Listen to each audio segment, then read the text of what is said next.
Hello, everybody, and welcome to a very special edition of Fiore Calls Game. I am your host, Andrew Fiore, and it is almost time for the big game. 1 week from today, the New England Patriots will be taking on the Seattle Seahawks in Super Bowl 60. What a ride it's been over the last year. And for those of you on Instagram, you probably followed along on that ride by checking Instagram. And Instagram is filled with so many great fan pages, and I am thrilled to say that I have three of the biggest here with me today. First up, we've got Ethan. Ethan runs Gillette Nation, one of the bigger ones. I've been following Gillette Nation for years. 36,000 subs. What a journey for him. Next up, Patriots Red Zone. Another one for information, all the breaking news. 30,000 subs for him. And last but certainly not least, Gabe Pats, the legendary meme page that I know so many of you were followed for years. We made it, boys. We made it to the Super Bowl. Who would have thought? Dude, Super Bowl week. Let's go. Let's go. Wait, how long has it been? I mean, it's been too long since we said that last time, right? Oh, yeah. What is it, 7 years? Which feels like an eternity up here in New England. Yeah, way too long. It's fun to finally have meaningful football in January and February. And then you get the whole build-up going into the Super Bowl, which is like the best week of the year. Because it just makes your Sunday nerves that much more intense. But yeah, it's something that everyone up here has missed.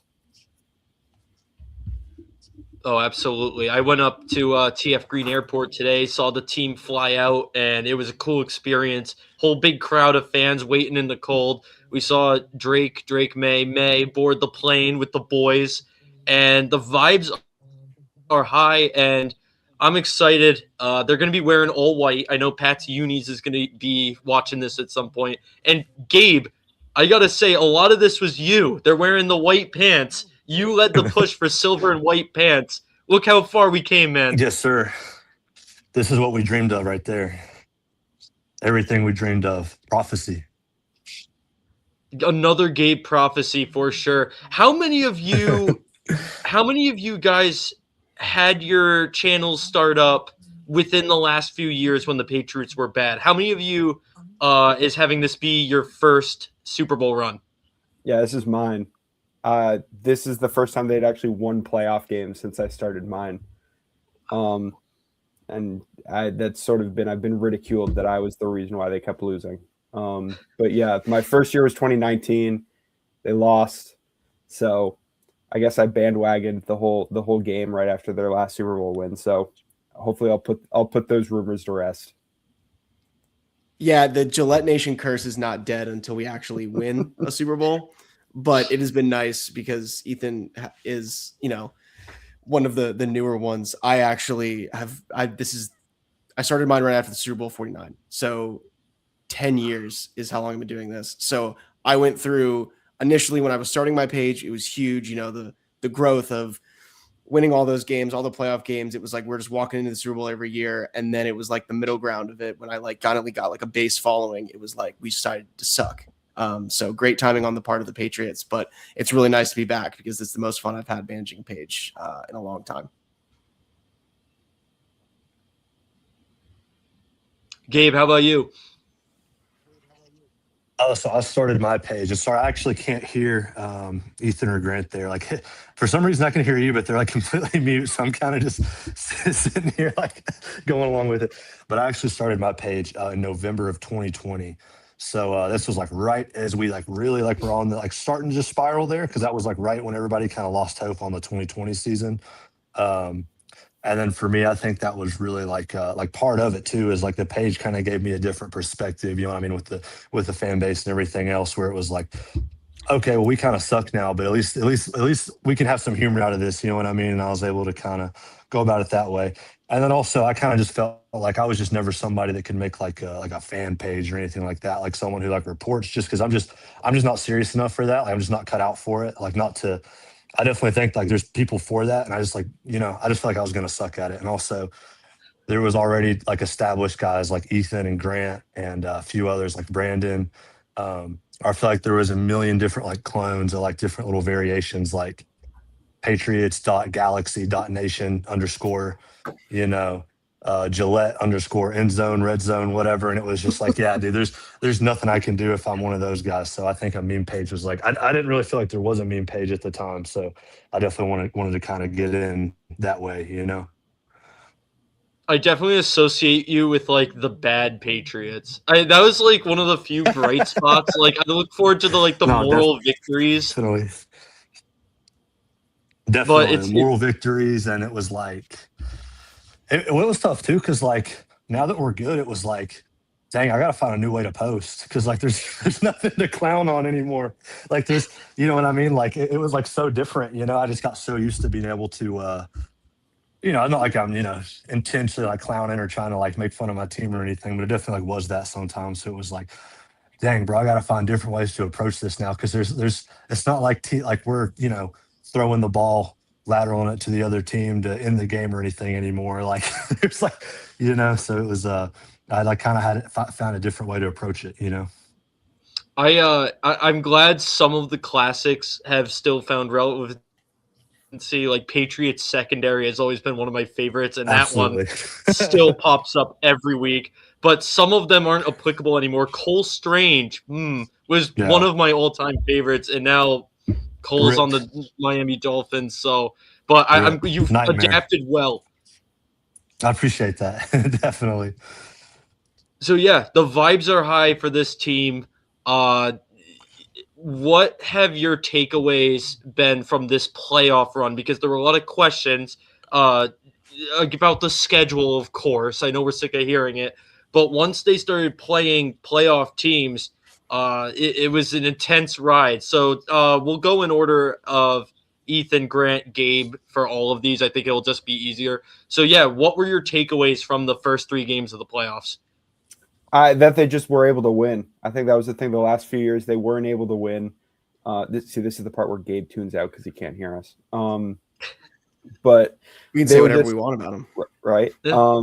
We like just for the past few years, the Patriots could not find ways to win close games at all, and they would be in it and they'd find a way to lose. And I think something about this team has just been able. They've been in every game. They're finding ways to, whether it's they're scoring 40 points or they're scoring 10 points.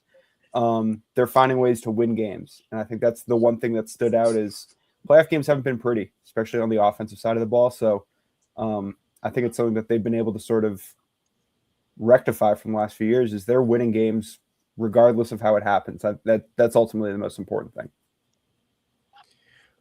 What I've really taken away from this postseason is that the NFL community doesn't think anyone is good in the league other than the Bills or the Rams, because those are the only teams that I've whittled it down to that can actually be called quality wins.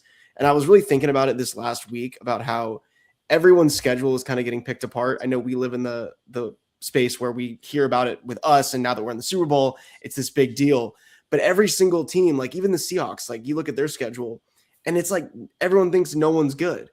And I really think it just becomes like a battle of like, is it just because we don't have like marquee name, like star players? Like, is that what it is? Because when I saw like a big debate this week about, like who would win if it was Seattle's team in Super Bowl 49 and our team, if either of those teams played this version of these teams, and everyone just immediately went to those teams, which might be right.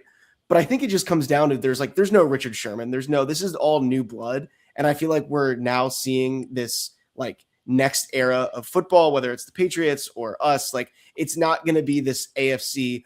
We can just pencil in Baltimore, Kansas City, and Buffalo being the top teams every year. And then on the NFC side, it's not going to be the same people every single time. It feels like this is kind of like the next transition. We saw it in 2019 when the Chiefs had their moment and they kind of became the champions and took that away from the Patriots. And now it feels like the Patriots and a lot of these teams are bringing it right back. So just the parity of the whole thing and the way that people have been, manipulating the schedule, and no one plays anybody. But I mean, look, at the end of the season, I think these ended up being the 2 best teams. So I'm thrilled about it. All right, Gabe, you're up. I know you can't hear him, so it's kind of hard. But what have your takeaways been from the first 3 games of the playoffs? Yeah, so sorry if I reiterate any points that they just said that I couldn't hear. So I really hope I don't just like reiterate or repeat anything they just said. the biggest thing for me, man, just like as a football fan, especially as a former college football player, is I kind of figured the way that they're winning games now is how they would have been winning games to start the season, if that makes sense, where the defense is kind of dominating, where the offense can't really ever like find a role or like really get its feet under itself until, the pieces start to click and they get more acclimated to everything. So I think for me, it's definitely more, it's just kind of interesting because I don't think I can remember a football team being so dominant, like have such a dominant offense and just kind of flip the switch like that when it comes to the postseason. All of a sudden, okay, well, now their defense is sort of carrying the offense, where the offense is kind of, fumble, the turnovers and just kind of not getting on the same page here and there. And now all of a sudden the defense is stepping up and just has really like taken another level there, just kind of carrying the team there. So that's the biggest thing for me. And then this season was actually the first time I got to visit Gillette. And so seeing my first experience in Gillette being a home playoff game, man, was like just one of the coolest experiences ever. Kind of seeing that atmosphere and just how different, man, Foxborough and just New England is like with that playoff atmosphere, man. It's just electric, So I'm just super thankful for that experience. And it's just been really, really cool to see that stuff going on.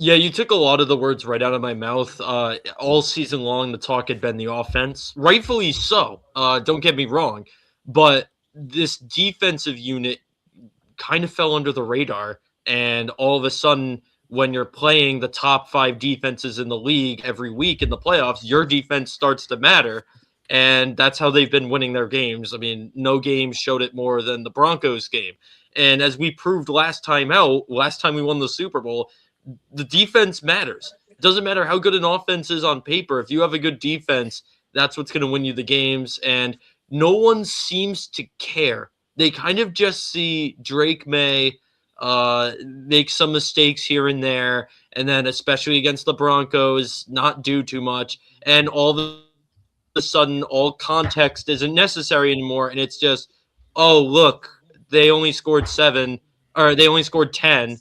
They're frauds, instead of, wow, look at how they had to grind out a win in the cold weather on the road when they really couldn't see the ball or move it, and look what the defense did. And again, with the CJ Stroud game, right? Wow, CJ Stroud sucks. He threw 4 picks. Yeah, think about who made him throw those picks. The defense, the forcing the pressure, and our corners are so good. No one seems to care, but it really isn't that far off from the Belichick days when our defense is really the key that people tend to overlook. That's what I took away. And also that we really are one of those teams that plays every game like one game at a time. It doesn't matter what's on paper. It's how do you win this specific game in this climate with these players out, with these players in. They play so well situationally. Whereas some teams, they thrive on paper and in hypotheticals, not naming any names. But this is a team that's built to really grind out each game individually based on whatever the circumstances. I think adaptable is the word. So that gives me some optimism heading into this game, but it is a tough Seattle team they're playing, and we'll start again. We'll go in the same order. What are your thoughts on the Seahawks after their dominant playoff run? Yeah, I think they got a great defense. I think their offense is the part that can surprise some people. I think Sam Darnold always gets this bad rap because of how he started his career in New York. He's a good quarterback. He's completely turned it around since Minnesota. I really like just the way that they can attack either on the ground with Kenneth Walker. They have sort of 3 different style of receivers, whether it's, JSN, who's probably a top 3 wideout in the league right now. Cooper Kupp can still make plays in the slot, and then Rashid Shaheed can beat you over the top. So I really think the Patriots will have their hands full. It's nothing I think it's nothing that they won't be able to handle, but it's a really well matchup. It's a perfectly balanced matchup, I think. And there's no real aspect of the game where the Patriots can be like, we're really outmanned in this area or another. But I think Seattle's defense will get most of the conversation throughout the week, but I think their offense can be really dangerous.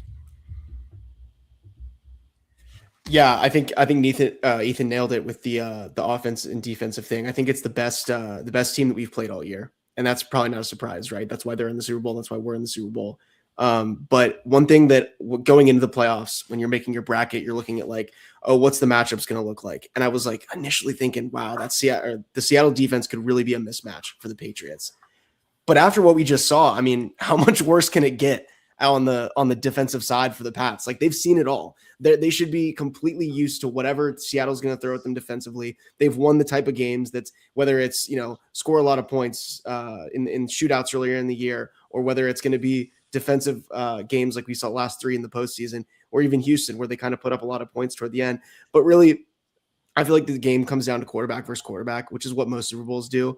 And I'm a big believer in just like the say it out loud theory. And all week I've just been thinking Sam Darnold winning a Super Bowl. And it just sounds weird to say. And I know that it's a new age of football where we have these reclamation projects for guys. But when you just look at the quarterbacks and you say, who do I feel more comfortable with? Sam Darnold's been good. But I think every person has in the back of their mind just that like little piece that he's going to come back around. And like Sam Darnold is going to have that dumb pick. Like when it was last year and he had that moment with the Vikings, or whether it was against the Rams the first time they played. It's like these big games, these pressure situations when it's not working perfectly, when they're not playing with the lead, what's it going to look like? And I would be shocked if this game wasn't close and competitive throughout. But I think that's going to be the type of game that Seattle's in. And that's the kind of games that Sam Darnold might get you beat. So again, say it out loud. You're like, Sam Darnold's going to go in and just stomp the Pats for a Super Bowl. I don't see it. All right, Gabe, you're up. We gotta give him the cues. Yeah, definitely. So again, I hope I don't repeat any big talking points here, but I definitely think it's interesting how the narrative kind of changed on the Seahawks, because you go back to about week 7 or 8 around around the time both of these teams played the Buccaneers. I don't think anybody would have bet that these would be the two teams facing off in the Super Bowl. The NFL landscape looked a lot different during that time. But I'm not saying that the Seahawks are a cakewalk by any means, but I also just find it interesting how they're made up to be this Goliath, because they definitely have a really good roster now, and I don't want to take any credit away from them for that. But all of a sudden, I feel like the talking points have become, oh yeah, like we knew it was the Seahawks since halfway through the season, which we definitely didn't, and it's just some Goliath, all of a sudden it's David versus Goliath here. Oh, it's going to be a clear winner. They're just stacked. Like there's no way they can beat them. And I think a lot of it too is just they're just made up to be a lot more than they actually are. I just think it's going to be a lot closer game. I'm not guaranteeing a Patriots victory or anything like that. But I think there's a lot of matchups people aren't looking at, especially when it comes to like the Patriots interior defensive line against the Seahawks interior offensive line. I mean, it's really like a really bad mismatch. There's a lot of those on paper, not to be like Mr. Stat guy or Mr. Hypothetical, like on paper or anything like that. But it was actually pretty interesting, like pretty surprising that they put the line at like, what was it, like Seahawks 4.5 or something like that. It was like, it's pretty nuts. But I think it's going to be a lot closer than people think. I mean, and I think I'm definitely someone that's on the hater side, man. I'm not entirely sold on Sam Darnold. I think he's definitely due for one. I think he's definitely due for a stinker, man. I think he may just be seeing ghosts in the Super Bowl, So. Yeah, I mean, all year I was not fully buying the Seahawks because I thought it was going to be another Viking situation where he just falls apart when it matters most. I was wrong so far. I'm still kind of like you guys said, let's say it out loud thing, like Sam Darnold, Super Bowl MVP. I don't know. Yeah. I still think he could just completely collapse when it matters most. I think there's a really good chance. I think there's a really good chance that I'm going to be posting the Patriots secondary meme 3 or 4 times on Sunday. So, hey, look, if Sam Darnold collapses, it sucks because then we have it locked and loaded. So, if there's one man you want on JSN, it's Gonzalez. I mean, think about what he's done to the top receivers every time that he plays any team. He's always locking them down. I'm trying to think of some examples, but he held. I don't know what the stat was, but like he wasn't holding anyone to more than like something like 60 yards, something like that. So if there's any anybody who can neutralize JSN to an extent. I don't think JSN is going to be a non-issue, but I think it's Gonzo. So it's those little mismatches, like you were saying, Gabe. And I was actually going to ask if any of you knew about the Seahawks O-line, because that's something I was curious about. You got Milt Williams staring down Sam Darnold. Maybe, I don't know, a little like forced fumble going on there. I can picture it. But I think it's going to be closer than people think. I think our defense is going to be a big factor in this. Yeah, Milton Williams has been everything that they paid him for. Last year, he had the game of his life in the Super Bowl, and it earned him a life-changing contract. And he goes to a team that he admittedly says he doesn't think is going to do good. And then he's completely revamped that defensive line. Him excelling has opened up the field for Christian Barmore, for Caleb Chason, for Anthony Jennings. And I think that their defensive front has come on after really stinking the last few years and not being able to get after the quarterback and not really being able to create any pressure.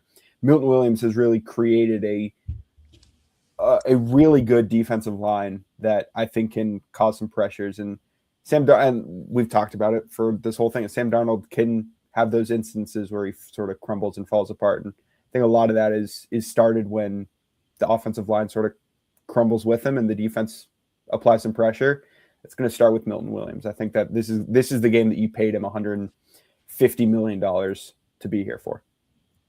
I mean, and Milton Williams just has I don't really believe in playoff experience being like this end all be all thing when, teams go into the playoffs and someone just picks the last team that was in the playoffs to go really far because they're like, they know what it takes to win. I think up until the Super Bowl, there's just, you just kind of going through the motions like you normally would. But I do think the Super Bowl is something that takes experience, and having a guy like Milton Williams, who was literally just there and can be part of the rallying those guys to be like, here's what it takes in the Super Bowl. Here's what you need to do. Here's the margins that are lead to victory.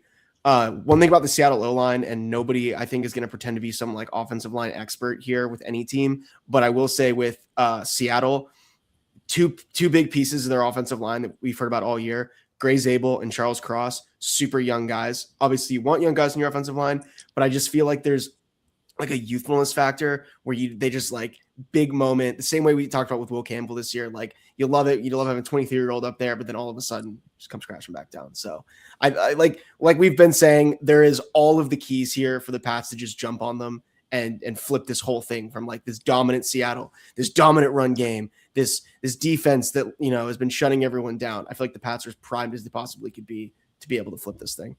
Yeah. I want to say one more thing because Gabe can't hear me, so whatever.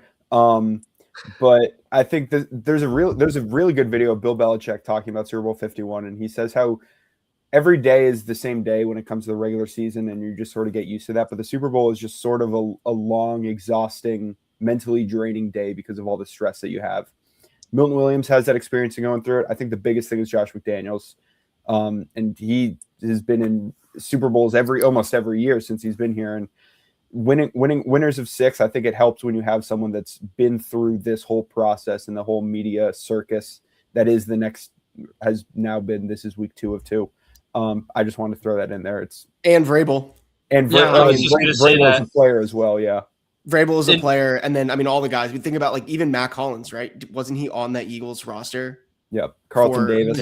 There's like guys that there's a weird amount of Super Bowl experience for a team that won 4 games last year.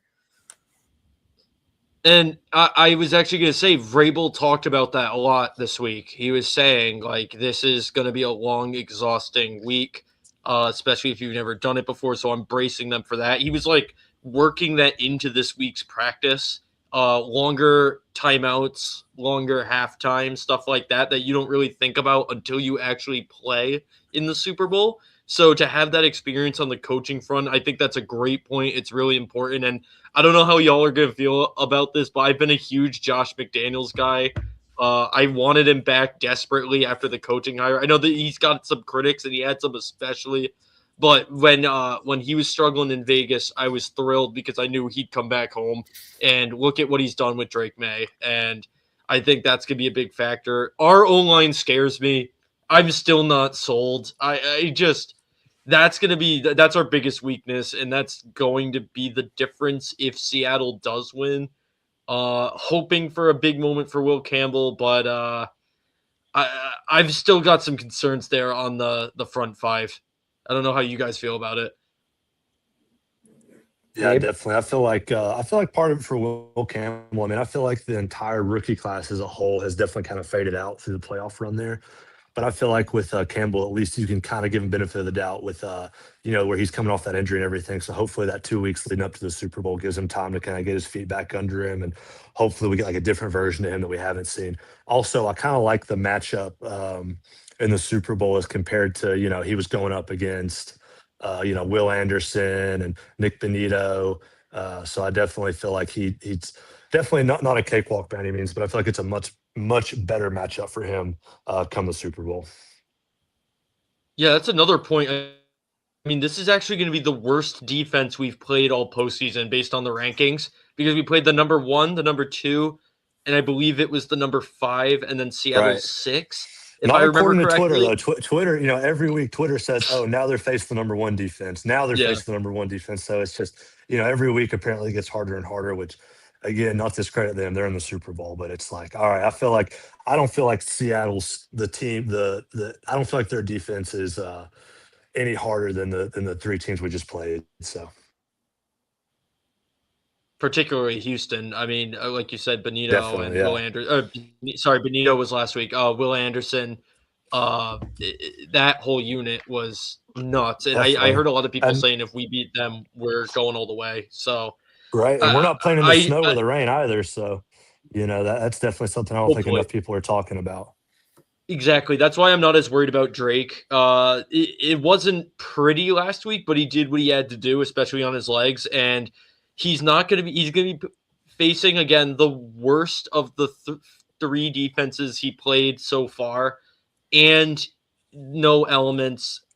I think it's going to bode well for him to have a bit of a jump back. Maybe not what we saw in the regular season, but maybe looking more like that Texans game, or the Chargers game when he had that nice throw backing up to the corner of the end zone, something like that. I'm hoping to see some improvement from him. I think the shoulder stuff is a lot of nothing. What are your guys' takes on all the reports of Drake May having an injured shoulder? Yeah, I think it's fodder. I think it's the week before the Super Bowl it's the same thing.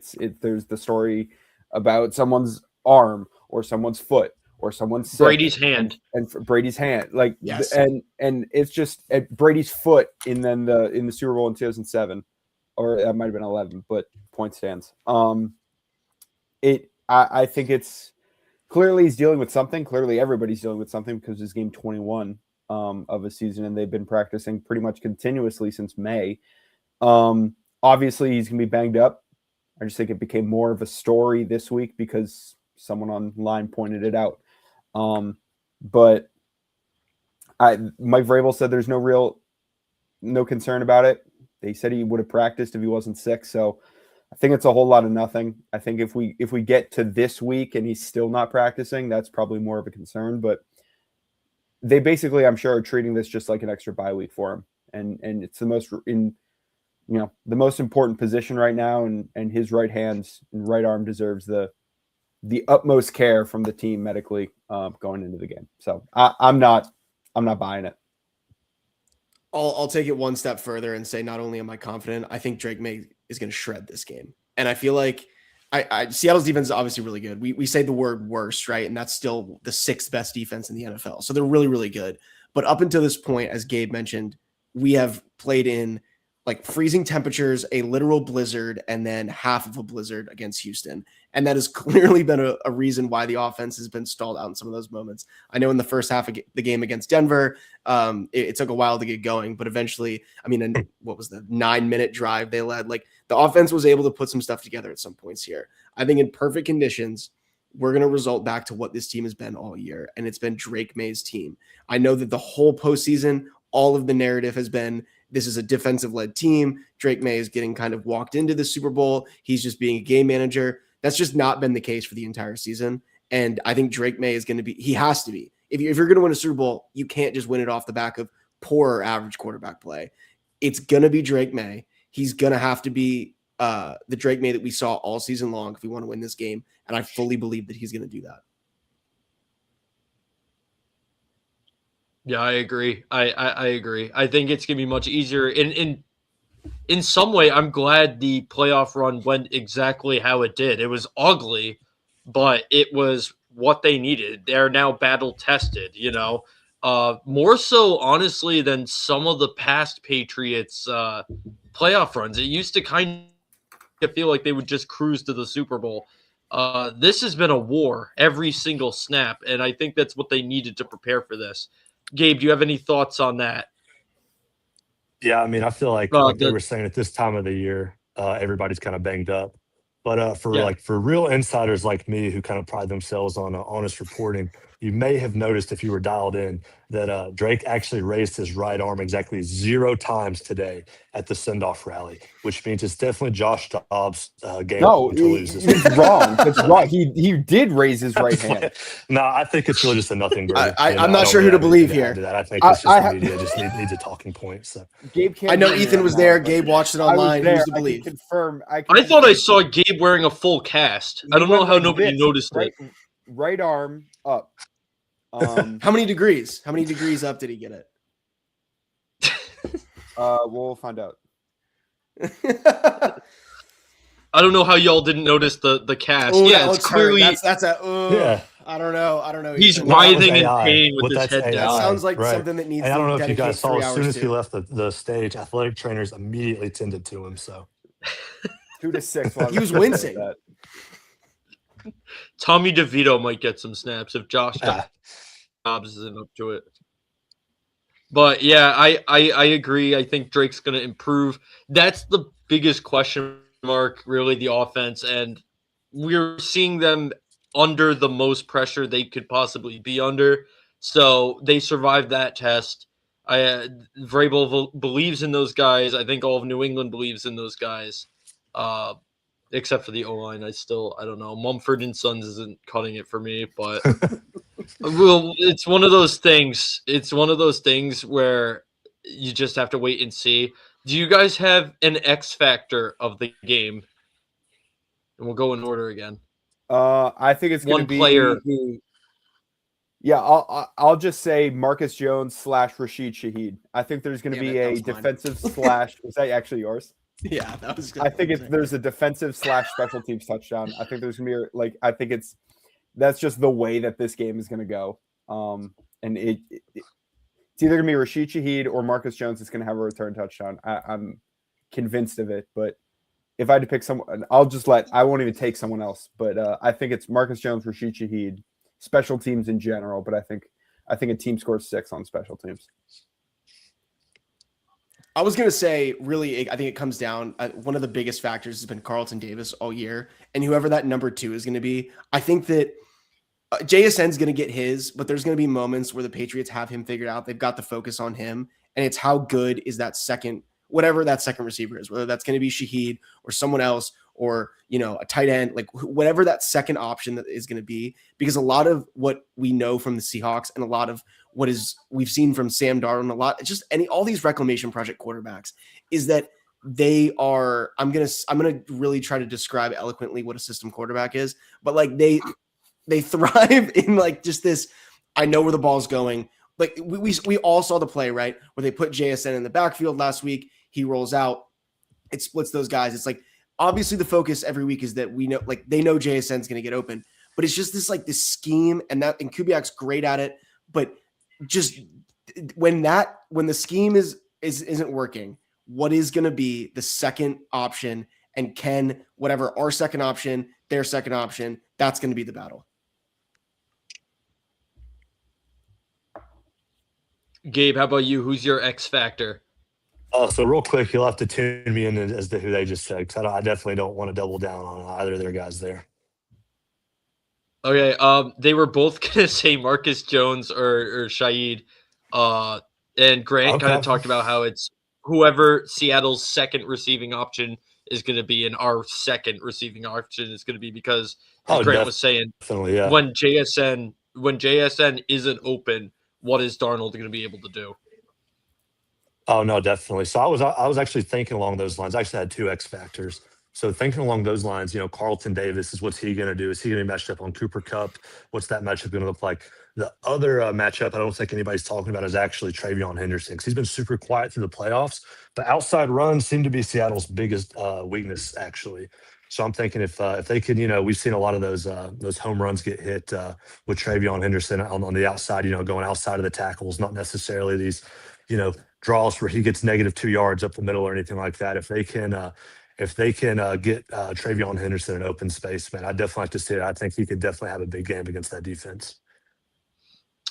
I'm gonna have one that's similar to what Grant was saying, but I'm looking at our second options, and I feel like it's always different every game with this team, which is a strength, honestly. But Yeah, definitely. in particular, Mac Hollins, just because he was out for a few weeks and he didn't do a ton last week because nobody really could. So I'm curious to see how Drake clicks with him on those passes where Henry or Diggs aren't open, because that's who he likes to go to. Kayshon Boutte another one. You saw him ball out against Houston, but again, quieter day against Denver. So any of that core of like Mac Hollins, Kayshon Boutte, even Kyle Williams. Kyle Williams and Drake, I feel like all of Drake's biggest highlight reel touchdowns, including the one against New York, which I got to see live and it was amazing. I feel like it's always Kayshon or Kyle on those beautiful deep balls. So I'd say like that range of guys, like those secondary option receivers versus the Seattle secondary, which I haven't heard a ton about. I'm hoping they beat him. I think the Broncos secondary was much tougher. So I'd like to see Mac Hollins have a big game. Or hey, maybe this is one of those Pop Douglas games. Once every like 5 games he shows up. So I'd say those middle range receivers taking on that secondary. Another one I would throw in there too. I like, obviously it's the Stephon Diggs show every time it's third down. Yeah. And like it takes five seconds of watching a Patriots game to figure that one out. May's eyes almost lock in on him. And I feel like there was a few times last week and throughout this postseason where it just hasn't been that automatic connection. I'm not sure if it's because of Mac Hollins being out, but I would be shocked if Diggs doesn't have a big game, like biggest game of his life. Every time we've needed Diggs this season, it's been pretty automatic with him and May. All of the big games that we've played, that first Buffalo game, the Sunday night football game against Baltimore, he is a big game player. And we kind of go in this weird, like 1 week he'll have 158 yards. The next week he'll have 2 catches for 24 yards. And I just feel like he's due. And I would be shocked if Stephon Diggs doesn't have, whether it's a huge play or just absolutely eats up on these crucial third downs or second and longs, whatever it might be. Yeah, him and Henry are clearly Drake's favorites. And Henry's another one. He had that bad drop last week. I mean, I'm giving everyone a pass for last week. That was one of those where you just have to win. It's going to be ugly. But it's clearly Henry and Diggs, especially on those short range third downs. And then you have Williams and Boutte going deep. Where's Hollins going to fit in? You could go anywhere with Hollins, I think. So it's similar, you need to see those guys pop out. And Ramondre Stevenson's another one. I hated Ramondre Stevenson for so much of this year. And it was only those last few weeks where he really changed my mind. I was so sick of bro. I'm sorry, Ramondre Stevenson lover who commented on the post. I owe you an apology. I was not familiar with Ramondre's game. Just that one game against the Steelers really aggravated me. All the turnovers. He has really brought it together, and he's a big physical back, and he could make a difference in this game, setting up those situations where they gain some yardage on first down and then can go short to Diggs or something like that. So any of those guys on offense, really, you got to have at least one cornerstone piece who's having the game of his life for May to throw to, and it doesn't matter who it is. I do not own the Ramondre Stevenson lover page, but I myself am a Ramondre Stevenson lover. And I was like, after the Pittsburgh game, everyone was down on him. But like there was a quote along the lines from Vrabel that was like, he needs to stop fumbling because we need him. And I thought that was perfectly said, just because we know what it looks like when we don't have him, and his skill set is running people over. He hasn't fumbled in however many weeks now. I don't remember when the last fumble was, but you look at the games against like Miami, when he's accounted for like 150 plus scrimmage yards, he's a legitimate receiving threat. You put him on these wheel routes. Like, we missed him on one last week, and there was also a missed touchdown where he just created perfect separation in the corner of the end zone on a play where May was pressured. It's like, when he is not in, the offense is completely different. Yeah, he's playing the best football of his life. Yeah, 100% is. And honestly, I'm so glad that Ramondre's here for this Super Bowl run, because he has been one of those guys that went through, when he got here, it was immediate success as far as getting to the playoffs. And then it all came crashing back down. And then we're now right back to the point of what he was brought here to do. So I'm super excited that Ramondre's along for the ride and that we've never given up on him, because, I mean, the improvement is clear from him. The fumbles have not been a concern, though when he gets the ball and gets tackled hard, I think we all still kind of wince. But yeah, he's as important to a team as a running back possibly can be. And if Ramondre gets going in this game and he is cutting through Seattle's defense, look out, we might score 35. Yeah, I was kind of in the camp of, all right, give these minutes to Travion. I'm a huge Travion guy.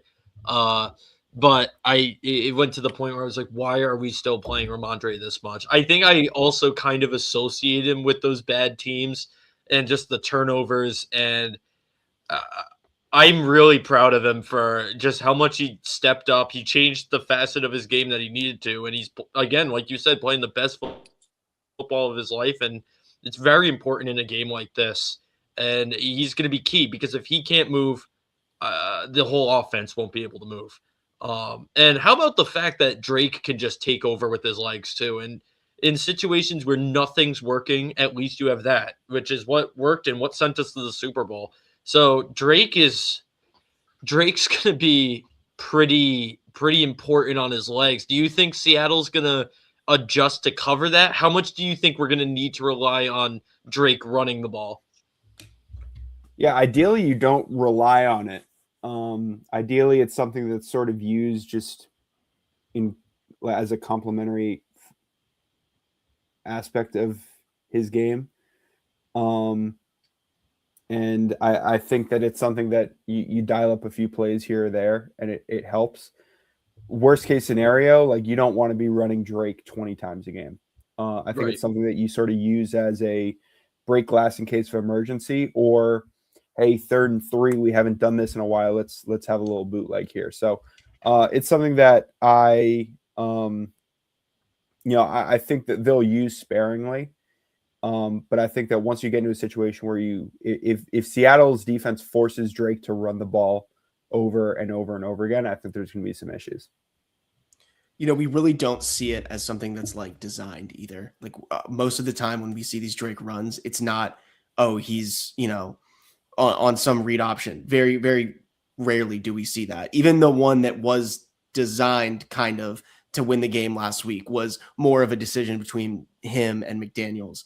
I just took a look at what his over-under for the Super Bowl is on rushing, and it's currently set at 36.5, which is a lot. He's hit it in 2 games this year, this postseason. He's had 65 against Denver and 65 against the Chargers. And I do think that has been the catch-all at the, like, when receivers aren't getting open or the run game isn't working, he will just bail out and he'll get those 10 yards. I think that Seattle's going to come into this game knowing that. I think they're going to try to make a plan for it. I think they're going to spy May. And I think that's what's going to end up leading to him looking like the May that we saw for 15 weeks during the year, where he's able to connect with Hollins, Booty, these guys downfield, because they're going to try to like put this focus on keeping him, in the pocket and not rushing, because that's what got these other defenses beat in the last 2-3 weeks. Yeah, it really was that emergency situation last week with, again, nothing else going. I hope he doesn't need to as much. I think it'll be a nice little tool to keep in our back pockets. You don't want it to become like Super Bowl 55 when the Bucs defense was just steamrolling the Chiefs and Mahomes every 2 seconds was having to run away and try. Even last year's Super Bowl, it was similar.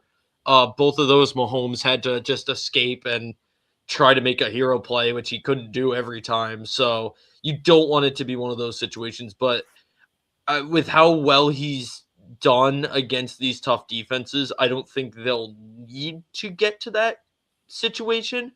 Let's say that the first half goes really well. Say that there's like a 45-yard pass to Kyle Williams that is the best thing we've ever seen, and Ramondre's having the game of his life. And let's say we're up 2 touchdowns at some point in the second or third, or even late in the first.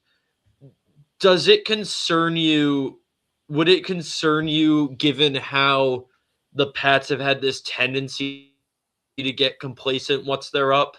It seems like they always have a bit of a lull when they're up, especially by 2 touchdowns, i.e. in the Bills game at home when they were up 21-0.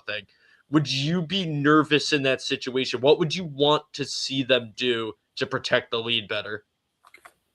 Yeah, I think it just sort of depends on how the game's going. If it's a close game and it's sort of one of those grimy, grinded out games, and you just sort of want to take 8 minutes off a clock and not really push the ball down the field, that's what the game's dictating, then that's how the offense might need to be called. But if we're in a situation where, you know, you're up by 2 scores and then you sort of just get quick 3 and out, you'd let Seattle back into the game. I don't think this is the one game that you can afford to be complacent coming out of the half. So I think whether it's the players on the field, you know, the coaches calling the plays, like this is the one game you can't afford to be complacent or miss a call here or there. And that's something that, you know, Pats fans are upset about, and I guess rightfully so for most of the years, that they've been sort of in these offensive lulls out of the half. So I'd say if there's one game that you can't afford that to happen, it's the Super Bowl. One thing I always think about complacency, or when people talk about like, oh, a team got complacent or they stalled out on offense, is one of the best phrases I've ever heard. And I can't remember where I heard it or who said it, but it's that you can't fake desperation. And if a team is down like 10 or 14 in the second half, they're desperate. They know the season's on life support. A championship is the window is closing right in front of them. And there's going to be a different level of tenacity and just laser focus from any defense or offense in those moments. I think we kind of saw it when that 9-minute drive last week with our offense. It was like, that was a desperate, we have to have this. There's drives that have to be made, catches that we have to get. And they kind of went through, you know, the whole length of the field to do it. When a team gets in those moments, whether it's us or them, they're just going to play better. Everyone's going to be focused on it. I mean, you think about like if you're playing a Madden game and you see like the time is going down on the clock, you're like, all right, I got to lock in here. Like I'm taking my middle linebacker and doing things I typically wouldn't do.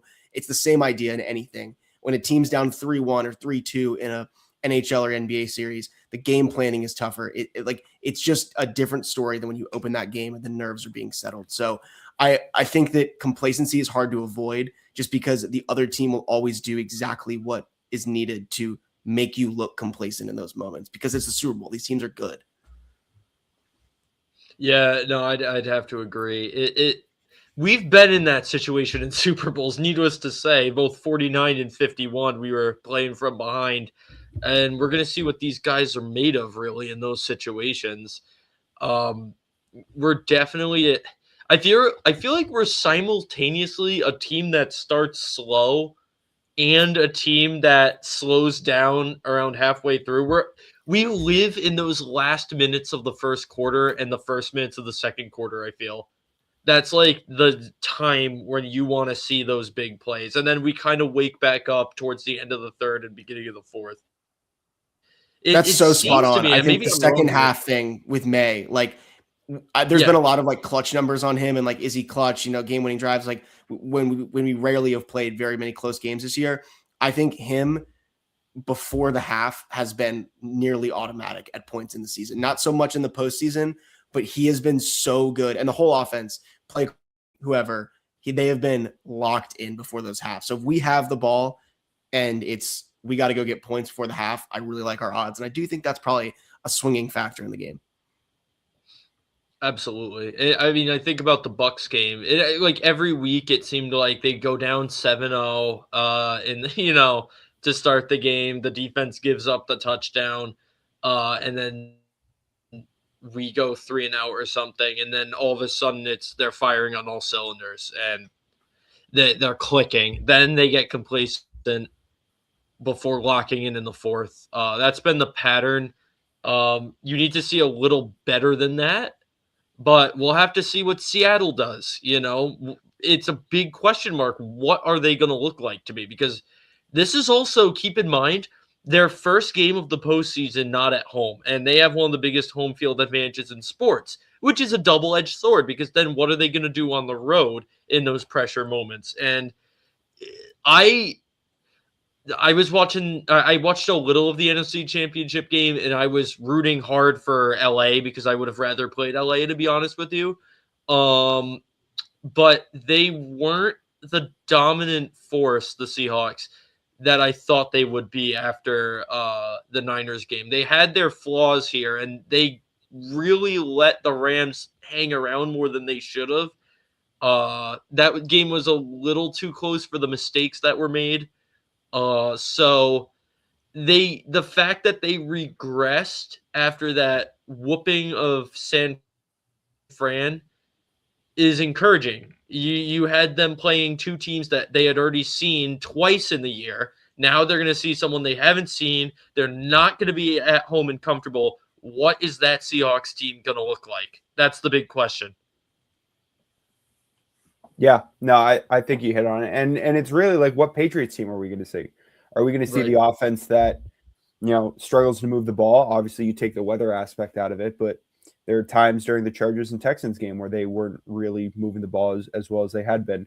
Or are we going to get the team where it's Drake May's throwing for 350 yards and is making every throw on the field and dropping the ball in the bucket? So I think it's sort of something where you get to every Super Bowl, and that's sort of the question you get is, what team are you going to see? And I think it's a level playing field in terms of, you get 2 weeks, you get no short weeks, no long weeks for anybody. It's the same amount of time. And ideally, both these teams are fairly healthy, and it's good. It's going to be good weather. So there's no other aspects that you can point at other than just best team wins. It's just what team are we going to get? And it's really, there's not even like a road versus home thing. It's like, it's as neutral as it can get, because even if you're a road team if you're a road team in the AFC Championship, it's still in a stadium where your fans are going to likely have access to it. The Super Bowl is like a really sterilized, like, corporate event where the loudest it gets won't even compare to what the loudest it got a week ago for both of these teams are. It's not going to be this like every fan is living and dying on one play sort of thing. It's going to be as relaxed and easy as far as conditions go that you could possibly imagine for either side. So yeah, Seattle probably takes a hit on that. Halftime. Yeah, for real. Yeah, for real. I've never been so happy to have it as corporate and like priced out, because I think it benefits us, because 100%. Seattle lives on that 12th man, and they're going to be down a man. Yeah, good way to put it. Yeah, I honestly, I do wish it was somewhere else. I don't like Levi's Stadium. I think it looks ugly. Me neither. I think the mountain of suites and the weird like hook shape, like, it's just stupid. It's near that the whole theory about why the Niners keep getting hurt, because it's like that electromagnetic whatever it is, the power plant next to it. I think I don't like it when the Super Bowl's at Levi, but it's not the worst in the world. It's just, you never know until the game's played, and I think that benefits the Pats, because, like I said at the beginning of this, we're one of those teams that plays it situation by situation, very adaptable, and you got to wonder, how adaptable is Sam Darnold going to be now that he's not playing with the 12th man, and now that he's not playing a team he's seen twice already in the playoffs, Yeah. Because that's a factor I didn't come into this stream even thinking about, the fact that he played the Rams and Niners twice. We're the more battle test. Everybody's talking about the Pats have had an easy schedule. Well, think about the playoff roads. Seahawks have had a way easier path to the Super Bowl, in my opinion.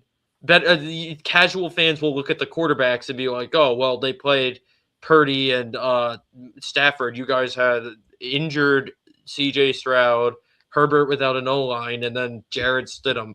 But if you look at the full teams that were played, we had 3 top 5 defenses played, all in brutal conditions, and it was all teams we hadn't seen for the entire year, whereas Seattle, home games, comfortable weather. I think the Niners were heavily injured too, and they had seen both teams. That's the game Kittle got hurt in, right? Oh yeah, isn't it? That's right. I forgot about that. So I think these guys are pretty well tested, but I think, and I would have loved if Gabe was here for this, but I think he was having some internet issues. That's okay. Gabe hopefully will be posting Patriots secondary several times. Ideally, Gonzo on JSN, because if JSN's shut down by Gonzo, Seattle's in trouble. And Gonzo plays his best against the top receivers. But do you guys have any score predictions before we close up here? Yeah, I don't. If I had to go on the spot, because I only think of the score predictions for like 2 days in advance. Pick a number. Yeah, I'll go 28-24. I knew you. Like 49. I'll go 28-24. Seahawks are driving. Chisholm gets this sort of whip route touchdown to take the lead, and Seahawks are driving, and Kobe Minor steps in front of a receiver to pick it off at the goal line. Or if you wanted to go even more ridiculous, Kenneth Walker fumbles at the 1, and the Seahawks are all upset that they didn't throw it at the 1 to JSN. I'll go 28-24 just for the memories. I think it's gonna be a close game. I do think the Patriots win, and I think that the 2 weeks will only fuel the confidence I have in that. But I think it's not going to be a blowout in either way. It's not going to be a low scoring game. I think there's going to be back and forth consistent touchdowns. But I think it's going to be a 4 to 7 point game that's going to be decided in the last 4 to 5 minutes. I'm sure it's about to scroll past the bottom of our screen here, but the over under is what? It's like 42.5, I think. 45.5. 45.5. That feels a lot. And I've gone both ways. Like I feel like it, I could see it in any scenario. I want to say the game's going to be like 28. Well, you just said 28, 26-19 New England, right? So a 1 possession game, New England wins it. Or, I mean, I could even see it in that like 31-27, 31-27 New England final prediction. We cover the spread in the other way. I think it's gonna be lower scoring. I'm tempted to go with Ethan's exact prediction with one difference, that it's Del Pettis who makes the interception and gets Super Bowl MVP. What scenario has Del Pettis on the field on the final play, right? Right. It's you know what it is. It's every time one of our corners has to make a pass deflection and hits the ground, they're just out for some reason. Every time, whether it's Davis or Gonzalez, they just go out, and then Woods comes in, and then he has a weird fake injury, and then Del Pettis is right there after him. I think that's the scenario. I think the NFL Films cut is going to be so Del, go, Del. Yeah, I'm telling you. No, but I in all seriousness, I think like 24-19 feels right, or 24-20, I'll say. I do think it's going to be a little more defensive than you guys are going. I think it'll look similar to the I want to say similar to the Texans game, but obviously -4. I don't think Darnold's going to have 4 interceptions, but I think our defense is going to help us out a bit, and I think we're going to be really leaning on them, and Drake will make the right throws at the right time, kind of like he did in that Houston game, like that insane Kayshon Boutte catch. I think there'll be a few moments like that, and I think Darnold is going to be fine, but not good enough to beat us. And I think JSN is going to be quieter than people think. So I'll go 24-20 Patriots. And then I do want to clarify that all of what I've said today might just be Cope. That's crossed my mind, honestly. I was right after the Seattle game, the Seattle LA game. I was like, we are in trouble. I was nervous, but I think, I don't know. I've thought more about it. It's either just copium or realizing the power of friendship is stronger than Seattle. And that's what this team has, the vibes, the culture, and here's hoping. Here's hoping that they can get it done and take home championship number 7. Any final thoughts, guys? I got one. Yeah. Is there? Well, go ahead, Ethan. Go ahead. We okay. honestly might even say the same thing. Grant and I have talked about this for years. And Andrew, you talked about how you don't like Levi Stadium because of the structure or whatever. I hate day Super Bowls. Day Super Bowls suck. This is exactly what I was going to say. I knew Ethan was going to. Under the sun Super Bowls stink. You lose the whole vibe of the Super Bowl. And Grant and I have been lockstep about this for what, 5 years now, 6. Yep. It's I don't like it. I don't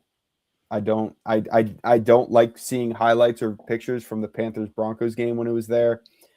If we lose, I certainly won't like seeing any from this one. But it's a weird thing to adjust to, and it's like it starts going to dusk in the early fourth quarter. I'm just not a fan. I went back and I watched the Bruno Mars halftime show, or it was Bruno, Coldplay, whatever. I like pulled that up because I wanted to see like what the stadium looked like, right? And it was straight up broad daylight out there. And there's just something about it. And this is like saying there's too much butter on my lobster, because it's like it's champagne problems to be like, I liked when our Super Bowls were like this, and like we're getting pitch really black. Yeah. I'm like, I like it when the dome was indoors, like this, the indoor football argument. Yeah, we're totally getting like way too far on how we like our Super Bowls to look. Winning them is so far beyond us now. We're just like, we want them to look cinematic. But I do agree. I think if there's like something really weird about the Levi situation, I think it's not the most attractive stadium. I did hear that they're not practicing near the whatever the electromagnetic field thing. At Stanford. Right. Yeah. So we're good on that. But yeah, there's like when Bad Bunny's out there, and it's like there's not going to be the like prime time feels like when the lights are dark and the bright lights are on, whatever. It's not going to look the same. The other one thing I did want to point out before we part is double pass. What is Josh McDaniels' bag going to look like, right? Like every Super Bowl, we've seen some kind of trickery. We've seen something really weird. I love just to look through Super Bowl bets and see what the odds are and things. I love in Super Bowls and big games for a non-quarterback to throw a pass. If we see that, where do we think what that looks like? I don't know if they're going to run back the Efdom thing. That seemed like that seemed like it didn't work out too well. He doesn't get a second shot at that. We haven't seen a hook and ladder here in a while, and I think that would be first play, opening play from the 35, hook and ladder. Like just set the tone early. Don't even try to hide it. Don't even wait know of the anyone? Quarter. I have no idea if someone is used to. Did anyone play quarterback? Yeah, I'm not sure. That's what I was going to ask. It'd be Henry, right? Did he? Oh, he was like their 4th string emergency from a few years ago. But yeah, I think like 8 probably thrown a pass somewhere. Yeah. Yeah. Hook and ladder immediately. Henry to Ramondre. Book it. Yeah. I think it'll be in like the second, somewhere in the middle, like catching us way off guard. They've been doing it a lot under Vrabel. He likes his trick plays, so that's a good point. And do you guys think the sunlight's going to be a problem for us? Do you think that would benefit Seattle? I doubt that's like an actual factor as the game. I think it just matters more for the pictures afterwards. But I mean, I can't remember. I don't know if that was a thing in Super Bowl 50. But like Ethan said, or someone, it's like if we lose the game, it's gonna be like, we didn't want to win the game in the sunlight. Like we would never hang those pictures on our walls. So fair enough. Yeah, but I think maybe we will be hanging up some pictures as they lift the Lombardi. It's an exciting time to be a Pats fan. This one feels different than our other runs in the past because we're getting in on the ground level, Like, I don't know about you guys, but for me, it felt like we were jumping into the middle of something, but we've watched them build this. We've been along on the ride, and it feels special. So this one feels bigger than the past, than for me at least. So I'm really hoping for the best here. This is a special group, and they've taken us on a special ride, and this has been a special show. thank you both for joining me. Any last words before we wrap up? Wish Gabe could have been here longer. Yeah. He was fighting. He was fighting the internet. That's not the locked in mentality we need on Super Bowl week. We got 7 days. Let's clean that thing up, Gabe, and we're back to it. But parting words, what quarterback would you want other than Drake May to lead us into this game? Drake May, you know. I wish Gabe was here too. It's written in the stars, dude. It's the May thing. Like this has to be the moment. And honestly, here's my actually parting words. This is my parting words to Patriots fans. If this thing doesn't work out the way we want, do not take moral losses here and be like, well, I need the Dan Campbell mentality. I hope this never even matters and we can never revisit this conversation. The Dan Campbell mentality of that might have been our only shot, because this is as close you get without, like if you don't win it, you never know when you're going to get back here. Everyone likes the Commanders fans last year. They lose in the NFC Championship and they're like, well, we got our quarterback. We'll be right back. Lions fans, however many years ago. You never know when you're going to get back here. So don't take any moment of any of this for granted, and make sure that, if you're the team, make sure you lock in and win this thing. Because there's Dan Marino. Didn't he go to a Super Bowl in like one of his first years and then never went back for the rest of his career? Don't be like that. Capitalize now. Yep. Yeah, just enjoy every moment of it, because we didn't realize how much we missed it until we were stuck watching Mahomes every February. So soak it all in, folks. I do wish Gabe was here, because someone at the airport today accidentally said Jake May, and I thought of Gabe. But yeah, just soak this in. Special group. It feels like nature is healing. There's snow on the ground here in New England. The Pats are in the Super Bowl again. Soak it in, because we waited a very long 5 years for this. No other fan base has it harder than us, so hopefully we'll be lifting our 7th Lombardi. But boys, thank you so much for joining.